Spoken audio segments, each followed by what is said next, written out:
What's going on, guys, and welcome back to WWE Network and Chill, where every single week I, Graham G.S. Matthews, break down all the original content that I watch on the WWE Network as well as on the E! Network, as today we're talking the latest episode of Total Bellas. Now, 2 editions of Network and Chill in one day. I know earlier today I put in my review of the WWE 24 special on the Hardys entitled Woken, which was absolutely amazing. So if you only got time for one edition today, check out that one. That one's longer. This one will obviously be on the shorter side. But I'm close to being caught up even after coming home about a week ago from Chicago. I'm still catching up on things I have to get done just because I've been working every day for the past week. But Total Bellas Season 3, Episode 6, Once Again, the Future Mrs. Cena is what this episode was called. So we last left Nikki and John at dinner, where John told Nikki flat out, I will give you kids. If it means keeping you, I will give you kids. But you would think that would be like the season finale, and then we would have like this exciting new season with John Cena and Nikki Bella having kids, but that's not the case here. The season, I think, is only half over. Instead, Nikki's still having reservations regarding the wedding, regarding kids. Why do I want to become his wife? Even though that was all she ever asked for years and years and years. Now, all of a sudden, she's having reservations. So anyway, we'll talk more about that as we go along here. So we kick off the episode. Cena and Nikki officially back together. The wedding is back on. However, on the car ride on the way to wherever they're going, jokingly they talk about wanting to move the wedding date from 5/5, which has meaning to them, not just because it's Cinco de Mayo and Nikki has Hispanic roots, but rather they want to move it to 6/9, just because I guess it's funny and they have like a perverted sense of humor. Whereas with 5/5, it has the meaning not only with Cinco de Mayo, like I said, but also because they've been together for 5 years, and it kind of shows that. But with Nikki and John, with wanting to move it to 6/9, they thought it would be more of a tongue-in-cheek thing. Too late to move the wedding now, obviously. So anyway, Nikki Bella shares the baby news that John Cena is going to have kids with her. She shares the news with Brie and Mama Bella. They're just ecstatic. They're about to start crying. They're so happy with each other. They're so happy for Nikki. They go to a coffee shop. While there, they talk about the barista making a swan in their coffee with like the whatever the hell it is for whatever reason. So while there, they talk about who's going to walk Nikki down the aisle at the wedding. And Nikki and Mama Bella also, they're kind of encouraging maybe Mama Bella, just because she's always been there since day one. And then Nikki's like, what about JJ? I think JJ would be a good fit too, because, he's a guy. And, what about Dad? I mean, Dad kind of walked Brie down the aisle, which she was happy with because, she didn't want to regret it later on in life, him not being there. And what if he died or something? She would feel regretful that he wasn't at the wedding. So he walked her down the aisle for her wedding 4 years ago.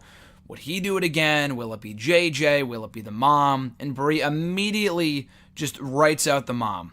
Writes off the mom as being the one to walk Nikki down the aisle. And she's offended by that because, like I said, she has been there since day one. She feels she has earned the right to be there to walk her daughter down the aisle. Couldn't do it for Brie because Brie wanted her dad.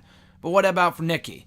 And also, while at the coffee shop, too, they talk about Mama Bella and Nikki kind of encourage Brie to have more alone time because with all the business stuff going on, the wrestling stuff, and also having Birdie Joe, obviously, first and foremost, Brie and Brian have not had any alone time for quite some time, ever since they had the kid over a year ago, and they talked about their sex life in the last episode.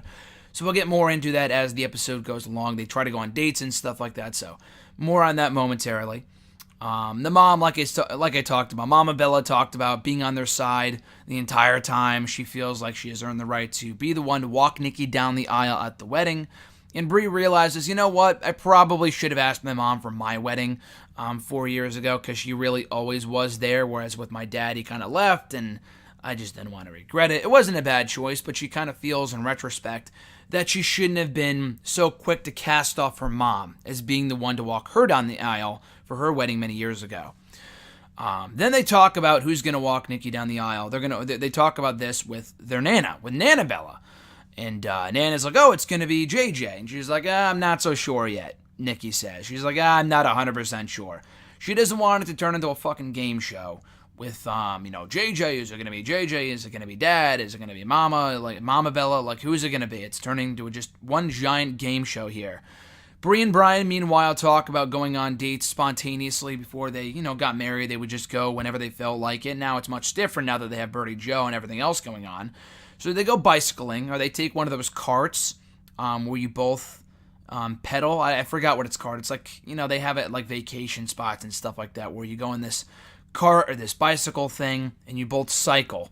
So anyway, while they're doing that, they get chased down by fans who are doing the yes thing, and they're like, oh man, they try to outrun them. So they're getting annoyed by that. Then they go out for lunch right after that, or not really go out for lunch, but like have a picnic out on like some green. The fans then follow them there, take pictures of them like they're fucking, zoo animals, run up to them, ask for pictures nicely, albeit, but still invasive of their privacy. And if that wasn't bad enough, the leaf blowers start going off. And then they're like, screw this, we're going home. This is not the romantic date that we were hoping for. Anything, that we try to plan that's romantic always gets interrupted. It happens to Brian constantly, and this time is no exception.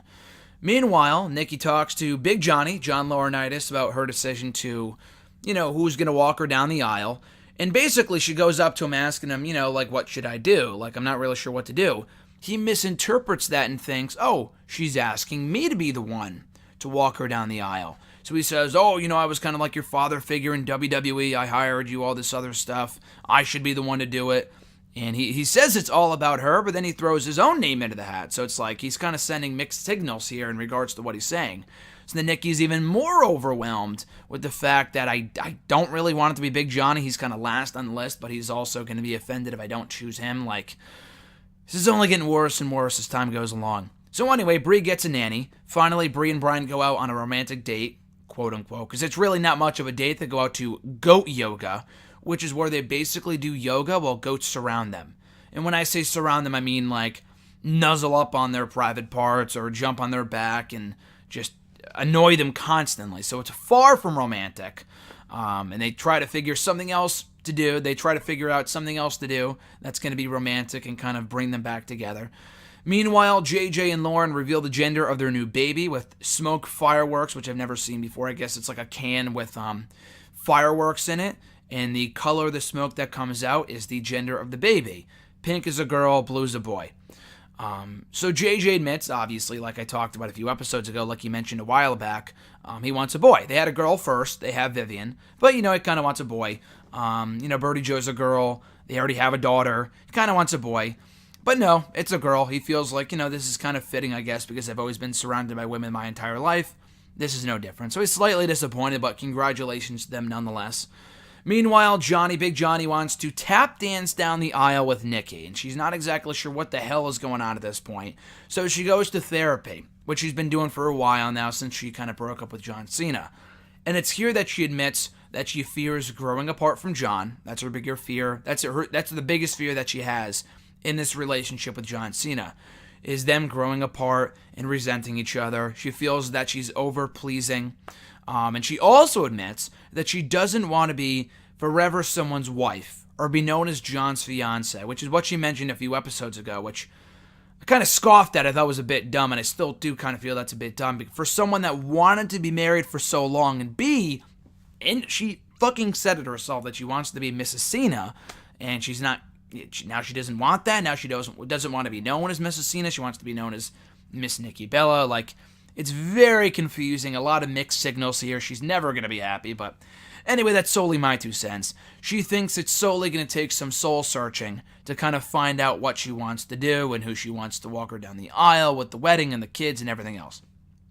So anyway, Bree and Brian then go on the perfect date, in their words, at the Gardens, the something Gardens, which is where they tell the cameras to go away so they can enjoy their alone time, which is very smart. They can't really enjoy their alone time if the cameras are right there filming every second of it. So thankfully the cameras go away, and it's far from an invasion of their privacy like the last date was. So they finally have their alone time, and they're happy. Then we see Nikki and Bree arguing over the fact that Nikki has yet to tell Big Johnny that he is not walking her down the aisle. Bree's like, oh, you should have done it sooner. I think they said the wedding was tomorrow, and I find that very hard to believe. I don't think the wedding is tomorrow at this point. I doubt it, obviously, because it's coming up way too quick, and they haven't done all the planning yet. But I think what she meant to say was that it's coming up very, very soon. and that she should probably tell Big Johnny sooner rather than later. And Nikki tells her that, like, I'm going to tell him, don't worry about it. And they start arguing, and Nikki even says, oh, sometimes I wish I wasn't even getting married at all, because it's too much stress on her and she feels overwhelmed. And Brie even talks about, she even brings up, like, this is not the same Nikki from a year ago that was so, wide-eyed and bushy-tailed about the fact that she was getting married. So excited, and now it's like a whole burden on her, and she just wants to kind of get it over with. So she gets everyone together, Nikki does, and she tells everyone, breaks the news, who's going to walk her down the aisle. Will it be Mama Bella? Will it be JJ? Will it be Big Johnny? Will it be Papa Bella? Will it be Brie? Which is even what I think John brought up. It's not going to be any of those people. Rather, she's walking down the aisle herself because she feels it represents empowerment, and I'm an individual. She wants to stay independent, and the only way to do that is by walking down the aisle herself. I can't say I've ever seen or heard of that before. I don't know if that's going to stick. I can't say I necessarily agree with it. I find it a bit dumb, but again, purely my opinion. And we end things on that note. That is where the episode ends. In the next episode, I think we'll explore their wedding and the fact that Brie, or rather Nikki, may not want to get married anymore, which is what we kind of teased in this episode. But I guess the next episode is even more about that, and the fact that Nikki, it's not all that it's made up to be, the fact that you're getting married and having kids and it's going to be an issue, blah, blah, blah, blah, blah. Still drama in the Bella family, to say the least. But that was Season 3, Episode 6 of Total Bellas. Once again, the future Mrs. Cena. The next episode will kind of continue to explore that fact. Will they or won't they get married? And that's going to be more on Season 3, Episode 7 of the show. So on that front, guys, thank you for checking out the show. I appreciate it. Be sure to like the video, drop a comment, share the video, and subscribe to the channel for more daily content. A new episode of Network and Chill goes up on Friday, talking about whatever airs after Raw tonight on the network. If nothing new, then probably some old content from Unfiltered or a 24 special or something along those lines. And of course, a Season 3, Episode 7 review of Total Bellas next Monday. So until then, guys, enjoy the rest of your week. I'm Graham G.S. Matthews, and I'll catch your ass down the road.